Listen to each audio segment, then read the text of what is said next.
Hey gang, Dave, the Action Movie Archivist here. Welcome to my Western Movie Reviews, Episode 2, where today I'm going to talk about Undead or Alive.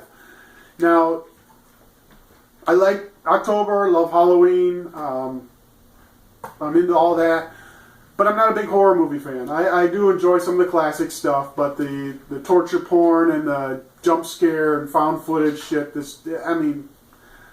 I could leave it, and I do leave it. So, typically I don't kind of jump on the whole bandwagon of the horror movie marathons in October, 31 Days of Horror and all that kind of stuff. Just not my thing. But there's a couple of movies in the collection that are cross-genre. They've got a bit of horror elements to them. And this one is one of them. So I thought I'd throw a few of these out here, or a couple of these out here before the end of the month. Anyway, Undead or Alive is a 2007 direct-to-DVD, I believe. I know it was on a festival circuit, but I don't think it ever actually had a theater release. Direct-to-DVD from Image Entertainment. It is directed by and written by Glasgow Phillips, this is his directorial debut, and I guess he has somewhat of a claim to fame as being a writer for South Park prior to this. I don't think he's done too much other films since this 2007 movie, so... But anywho, it stars Chris Kattan as Luke Rudd, sort of a bumbling cowboy. James Denton as an former army deserter and gunslinger sort of kind of guy. Not necessarily a real gunslinger, just he knows his way around a rifle. And then Navi Rawat is Sue, and she is the niece of Geronimo. The basic plot of the movie is that Chris Kattan and James Denton find themselves in the jail of a corrupt sheriff in this typical Old West town, Arizona, New Mexico, I can't quite remember which, where they break out of the jail and go on the run, and where they eventually run into Sue, Navi Rawat's character. Meanwhile, back in the town, there is a zombie outbreak. And as the sheriff is putting together his posse, the whole zombie plague thing starts taking over, and what you end up with is these three on the run from a zombie posse. And that's the gist of the story. Nothing really extravagant or, beyond... Takes a lot of thought to get through that one anyway. So yeah, it's not bad. It's... like it says, it's a zombie. There are some things that work, some things that don't. Chris Kattan is Chris Kattan. If you've seen him in one of his movies, you've seen him in all. I really liked him in Night of the Roxbury. I think that's a funny as hell film. A lot of people hate it. And that's a lot of the way things go with Chris Kattan. Either it's hit or miss. You love him or you hate him. In this movie, he does a pretty fine job as a bumbling cowboy, kind of a out of his element sort of guy. He wears these totally anachronistic shirts that have nothing, we're definitely not Old West clothing. James Denton, on the other hand, he's the straight man in the movie. And he does a great job. I guess people know him mostly from Desperate Housewives, I suppose. Looking at his credits, I really don't see much that I recall ever seeing him in. He's done several other TV series as well. Like I say, he plays a straight man. Looks like he knows his way around a horse and a gun, which is pretty cool. Handles the fight scenes pretty well. So he came out pretty commendable in this film. Navi Rawat, everyone knows from Numbers. I know her from Numbers even though I don't watch the show. You just know her. You look at her.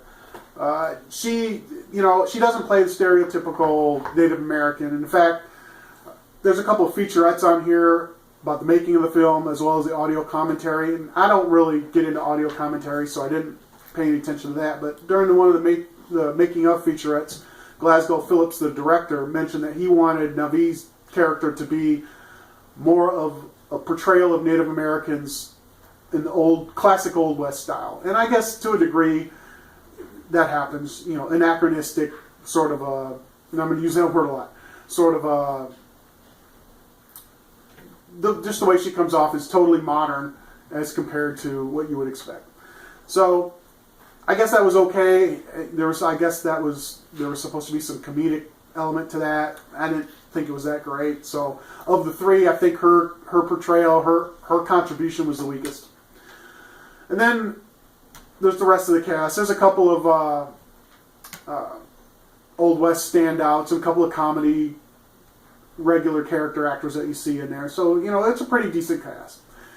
Like I say, Kattan did a good job hitting most of the gags. Some fell flat, but some were definitely worth a chuckle. I definitely got a chuckle out of several of them.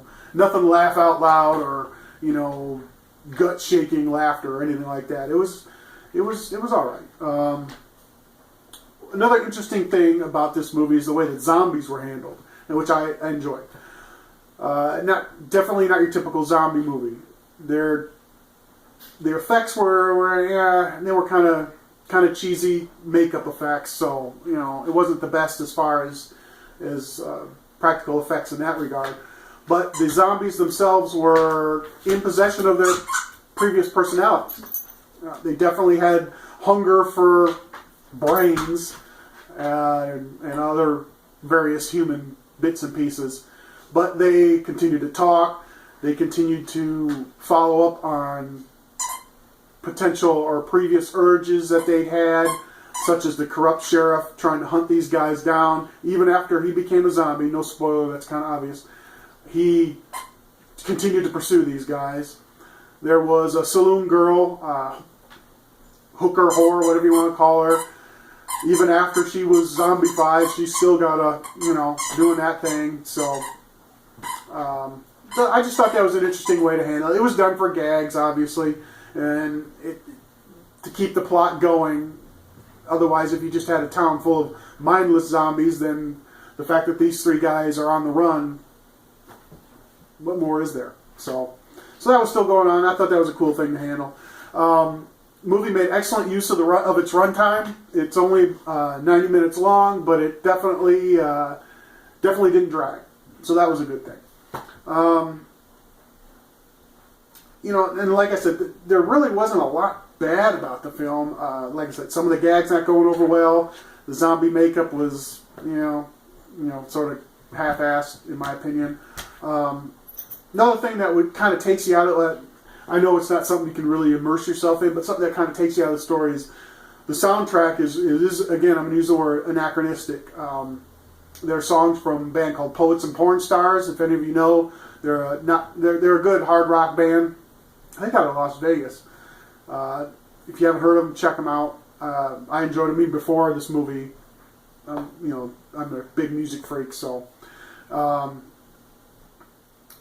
Slick Pelt is a cowpunk band, so they had some of their cowpunk going on, which during the fight scenes and things like that, which made for good music paired up with the action. But again, it's if you're looking for a western, pulls you right out of there.